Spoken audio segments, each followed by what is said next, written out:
Panels versus canvas. Which is better? The short answer is panels are better. And in this video, I'll explain why. My biggest pet peeve with canvas is what I call stretcher bar ghosting. And I'll demonstrate what that is real quick. I'll squeeze out a little bit of burnt umber, and maybe I'll add a little bit of water just to thin it out. But if you brush this on, you see how it gets lighter where the stretcher bar is because the canvas sags a little bit and it catches that edge. If you let that dry, that will actually stay there, and sometimes you can even build up paint along that edge, and it's hard to get rid of it. When I was in college, the one way that I dealt with this is that I'd put some backing board behind it. So this might just be cardboard left over from like a old sketchbook. You slip it between, I can show you.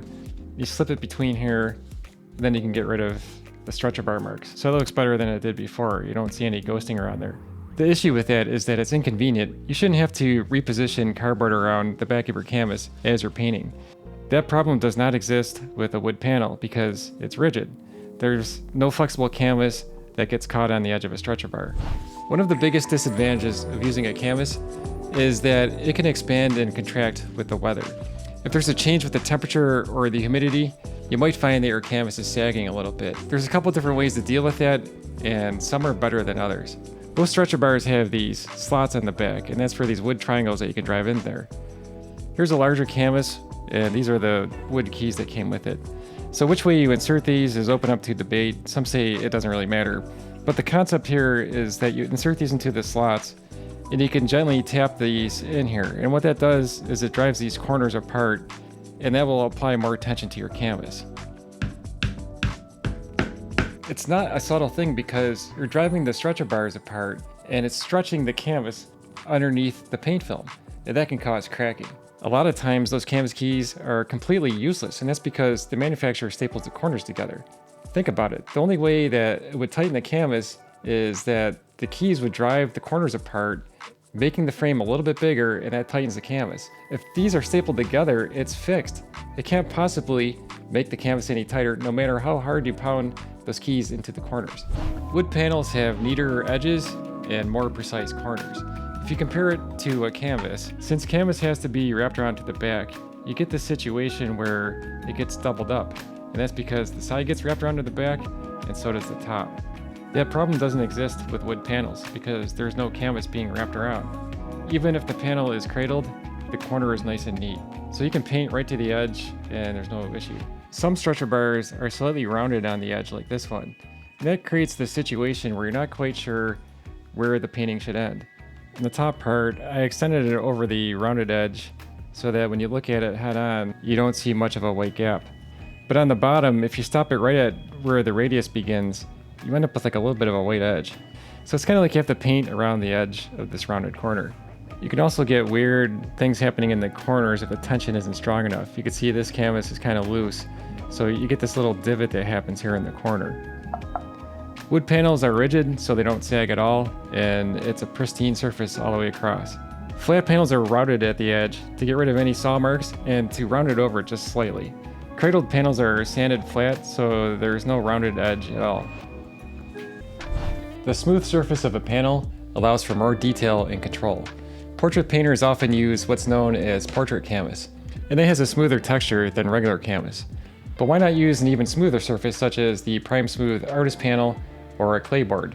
I find that the smooth surface is a lot like hot pressed watercolor paper, and I use it for painting in acrylics in a watercolor style. And that helps with creating like a vibrant watercolor look where there's no distracting texture, and the smooth surface makes it look more vibrant. Gesso boards have a very subtle texture to them, whereas something like the Artist Panel or a Claybord are really smooth. If you prefer a little bit more texture, AQUABORD is like Claybord, but it's textured. Pastel board has a gritty surface, and that works well for pastels, charcoal, county crayon, and other drawing media. The texture of a canvas can make it more difficult to photograph a painting, and that's because the texture picks up the glare from the lights. So you really have to get the angle right in order to make that glare go away. A smoother surface is much easier to photograph because there is no texture. One of the disadvantages of canvas is that it's more susceptible to damage, and that's because it's just a thin piece of fabric. It's easier to puncture a canvas, and the raw canvas on the back is more attractive than mold. In the long run, panels should hold up longer because they don't expand and contract as much, and they're very rigid. Oil paintings tend to crack as they age, which can be seen in this painting from Rembrandt. This is oil on canvas, and when I zoom in, you can see the cracks in this painting. Here's another Rembrandt painting from around the same time period that's on a wood panel. It seems to be in better condition. This is a comparison of just two paintings, so it's not conclusive, but it's not that far-fetched that a flexible support would cause more cracks to form in the long run. Wood panels have changed over time. The panels that are available today weren't available to Rembrandt. A wood panel back then might be made up of multiple planks of wood that have grain in it, so it's affected by changes in the weather. Hardboard solves that problem because the wood fibers are chopped up and then pressed into a panel. That way it's not affected at all by the grain of the wood, and there's less expansion and contraction. Here's a good quote from Michael Skalka about hardboard. The underlying assets of hardboard make it an ideal painting surface. It has vast improvements over panel options previously available. Cut and dressed lumber retains its tree-like qualities, promoting warping and twisting when subjected to changes in relative humidity and temperature. Hardboard is instead composed of shredded wood that still possesses the components in wood that make it strong, but the pathways to uptake humidity no longer exist. One of the biggest reasons why I like panels is because they're ready to go. Stretching canvas is kind of tedious. You have to assemble the stretcher bars and make sure the corners are square. It's very easy to just bump it and knock it out of square, and you have to start over again. You could try and staple the corners together to prevent them from going out of square, but that creates a problem I talked about earlier where that makes the canvas keys obsolete because the stretcher bars can no longer separate in the corners. The other problem with stretcher bars is they tend to warp. You can see this one is starting to bow, and that has to do with the wood grain and also from being under tension. These stretcher bars have a pretty coarse wood grain to them, so they're more likely to warp. Cradle gesso boards use premium birch plywood for the cradling. Plywood is more stable because each ply is going in perpendicular directions, and that creates for a much more stable piece of wood than regular solid wood. Panels are a popular choice for plein air painters for a number of reasons. The first reason is that they take up less room than a standard canvas. This is 3/4 of an inch thick, and a standard panel is an 1/8 inch. So you can fit about 5 panels in the same amount of space as a traditional canvas. A panel really doesn't weigh that much more than a canvas. This is 6.4 ounces, and the canvas is 5.2 ounces. So that's about an ounce more per panel. So overall, if you were to carry 5 of these, it'd be 5 ounces heavier than the canvas, which is pretty much nothing. Another reason why I like panels is because they totally block out the light behind it. If you ever painted on canvas outside, you'll notice that the light behind it can shine through it, and that's really distracting. I like to paint under the shade of a tree, but even then, sometimes the sunlight is so bright from the scene that it will shine through the canvas anyways.